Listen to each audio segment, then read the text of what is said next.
আসসালামু আলাইকুম। বিল্ডিং কনস্ট্রাকশনের পক্ষ থেকে আপনাদের ভালোবাসা, আশা করি আপনারা ভালো আছেন। আসলে আমি নিজেই অনেক অসুস্থ। আমি লাঞ্চের টাইমে ছাদগুলা দাগাচ্ছি, দেখেন ইতিমধ্যে এরা সব বেঁধে ফেলেছে। আমি অসুস্থর কারণে ঠিকমতো কাজ করতে পারি নাই।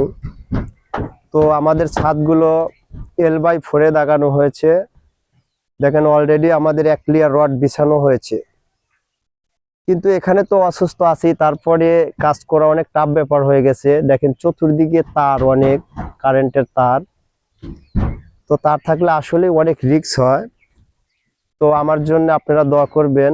আসলেই আমি অসুস্থ, আপনারা দোয়া করবেন আমি যেন সুস্থ হয়ে আপনাদের মাঝে ভিডিওগুলো ঠিকমতো দিতে পারি। এই বলে আমি আমার কথা শেষ করলাম। আসসালামু আলাইকুম।